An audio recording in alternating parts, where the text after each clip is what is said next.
15 شوال 3 ہجری یوم شہادت سیدنا امیر حمزہ شہدائے غزوہ احد۔ حضور پاک صلی اللہ علیہ وآلہ وسلم اپنے چچا کی شہادت پر اس قدر روئے کہ کبھی بھی پھر آپ کو اس قدر روتے ہوئے نہیں دیکھا گیا۔ آپ کی شہادت کا غم عہد نبوی سے ہی اہل مدینہ کی قدیم روایت اور عقیدت میں شامل ہے۔ نبی پاک صلی اللہ علیہ وآلہ وسلم کے چچا رضائی بھائی، وفادار دوست، امیر طیبہ، کاشف الکرب اسد اللہ امیر حمزہ رضی اللہ تعالیٰ عنہ اسلام کے عظیم سپاہی، جلیل القدر سپہ سالار، صف اول کے مجاہد اور غزوہ بدر کے فاتح ہیں۔ شعر و شاعری، گھڑ سواری اور سیاحت سیدنا امیر حمزہ کے پسندیدہ مشاغل تھے۔ قبائل عرب میں آپ کو انتہائی قدر کی نگاہ سے دیکھا جاتا۔ یہی وجہ تھی کہ قریش مکہ کے بڑے بڑے رئیس سیدنا امیر حمزہ بن عبد المطلب رضی اللہ تعالیٰ عنہ سے مراسم رکھنے میں فخر محسوس کرتے تھے۔ شروع سے ہی حضور نبی پاک صلی اللہ علیہ وآلہ وسلم سے بہت لگاؤ اور پیار تھا۔ جب تک آپ حیات رہے، سرکار دو عالم صلی اللہ علیہ وآلہ وسلم کے نائب کا کردار ادا فرمایا۔ غزوہ احد و غزوہ بدر کے 6 سال سے لے کر 3 ہجری تک، اعلان اسلام سے لے کر غزوہ احد میں سیدنا امیر حمزہ کی شہید ہونے کا بلند مقام پانے تک آپ کی پوری حیات حفاظت مصطفیٰ کریم میں بسر ہوئی۔ آپ کو اس رفاقت پہ بڑا ناز تھا۔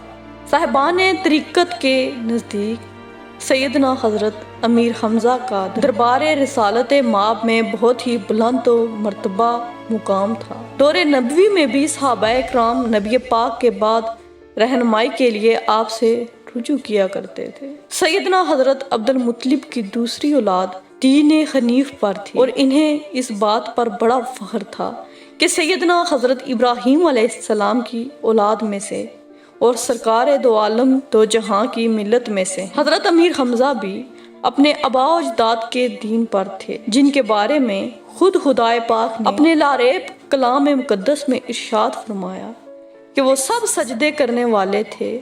آپ اعلان اسلام سے قبل بھی کبھی بت پرستی کے نزدیک نہ گئے۔ شراب، جوا اور دیگر امور سے آپ کوسوں دور رہتے۔ آپ کا شوق پہلوانی اور شکار تھا۔ آپ رضی اللہ تعالیٰ عنہ کو امام الملائکہ حضرت جبرائیل علیہ السلام کی زیارت کا شرف بھی حاصل ہوا۔ عمار بن ابن عمار سے روایت ہے کہ حضرت امیر حمزہ رضی اللہ تعالیٰ عنہ نے ایک مرتبہ نبی پاک صلی اللہ علیہ وسلم سے درخواست کی کہ میں جبرائیل کو ان کے اصلی روپ میں دیکھنا چاہتا ہوں۔ فرمایا، تمہیں طاقت نہیں ہے کہ انہیں دیکھو۔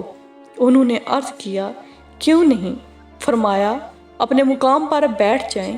پھر جبرائیل کعبے میں اس لکڑی پر اترے جس پر مشرکین بیت اللہ کا طواف کرتے وقت اپنے کپڑے رکھ دیتے تھے۔ حضور پاک صلی اللہ علیہ وآلہ وسلم نے ان سے فرمایا، اپنی نظر اٹھاؤ اور دیکھو۔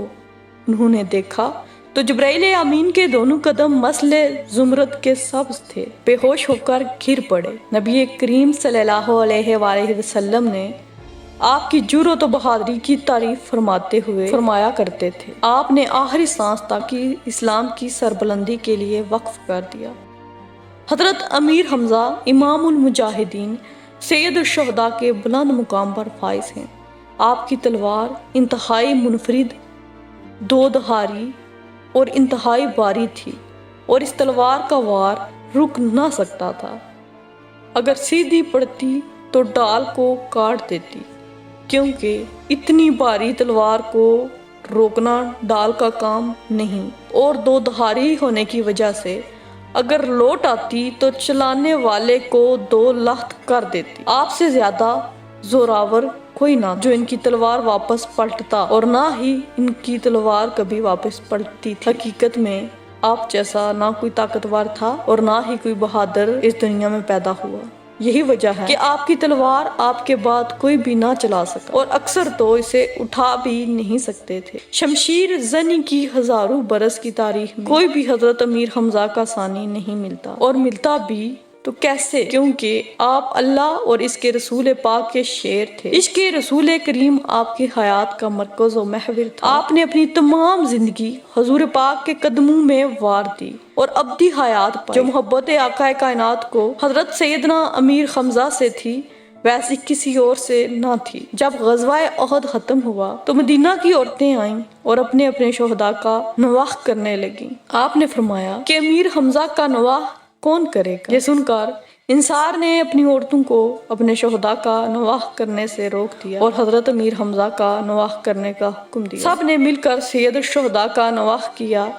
اس کے بعد مدینہ میں یہ رسم پڑ گئی کہ جب بھی کوئی فوت ہو جاتا تو اس کی میت پر اظہار غم کرنے سے پہلے سیدنا امیر حمزہ کا نواح کیا جاتا۔ صدیوں تک مدینہ منورہ میں یہ رسم رہی کہ مسلمان سرکار دو عالم کے غم کو اپنے غم پر ترجیح دینے لگے۔ اللہ کے رسول برحق کو امیر حمزہ کے وصال کا غم تادم میں وصال رہا۔ آپ ہر سال تاریخ مقرر فرما کر جبل احد پر جاتے، صحابہ کو بھی ساتھ لے کر جاتے۔ ہر سال مقرر کر کے حضرت امیر حمزہ سمیت سب شہداء احد کے لیے دعا فرمایا کرتے۔ یہ اس محبت کا مظہر ہے جو اللہ کے رسول کو اپنے پیارے چچا سیدنا امیر حمزہ سے تھی، اور بلا شبہ حضرت امیر حمزہ سرکار دو عالم اس محبت کے اہل بھی تھے۔ گویا حضرت حمزہ کی محبت ہر صاحب ایمان کے لیے لازم ہے۔ آپ کی شہادت کا غم عہد نبوی سے ہی اہل مدینہ کی قدیم روایت اور عقیدت میں شامل ہے۔ اہل مدینہ کی یہ بھی روایت ہے کہ وہ باقاعدگی سے سیدنا امیر حمزہ کی قبر انور پر جاتے، سلام پیش کرتے۔ آج بھی عشاق کرام کی ان کی قبر اقدس پر حاضری کے لیے ہر بدھ کافی تانا باندھا رہتا ہے۔ قریش مکہ رسول پاک صلی اللہ علیہ وسلم کی عداوت میں پاگل ہو رہے۔ 15 شوال المکرم 3 ہجری کو جنگ احد ہوئی اور یہی آپ کی شہادت کا مقدس دن۔ جب شہداء احد کے کفن دفن کا وقت آیا تو سیدنا امیر حمزہ رضی اللہ تعالیٰ عنہ کو ایک چادر کا کفن دیا گیا جو اتنی چھوٹی تھی کہ سر ڈھانکتے تو پاؤں کھل جاتے اور پاؤں ڈھانکتے تو چہرہ کھل جاتا تھا۔ رسول صلی اللہ علیہ وآلہ وسلم نے فرمایا کہ چہرہ ڈھک دو۔ آپ نے ان کے پاؤں پر ہرمل جو کہ ایک گھاس ہے جسے فارسی میں سپند کہتے ہیں رکھ دی۔ اس روز حضرت امیر حمزہ شہداء میں وہ پہلے شخص تھے جو رسول صلی اللہ علیہ وآلہ وسلم نے جن کی نماز جنازہ پڑھی۔ پھر اور شہداء آپ صلی اللہ علیہ وآلہ وسلم کے پاس ایک کے بعد دیگرے جمع ہو گئے۔ جب کسی شہید کو لایا جاتا تو اسے سید الشہداء حضرت امیر حمزہ کے پہلو میں رکھ دیا جاتا، پھر ان پر اور اس شہید پر نماز جنازہ پڑھی جاتی۔ اس طرح آپ رضی اللہ تعالیٰ عنہ کو یہ اعزاز بھی حاصل ہے کہ سرور کائنات صلی اللہ علیہ وآلہ وسلم نے 80 مرتبہ آپ کی نماز جنازہ پڑھائی۔ سرکار دو عالم صلی اللہ علیہ وآلہ وسلم باقاعدگی سے آپ رضی اللہ تعالیٰ عنہ کی قبر انور پر تشریف لے جاتے، دعائے مغفرت فرماتے۔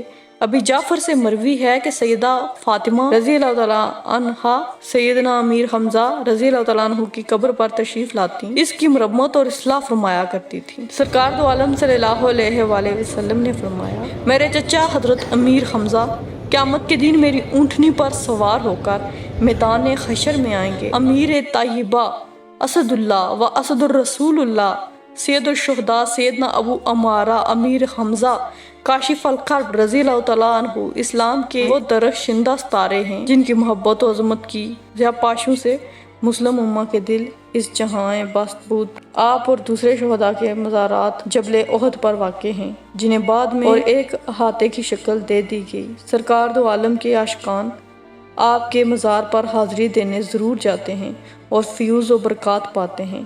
اللہ آپ کے صدقے میں امت رسول کی بخشش فرمائے۔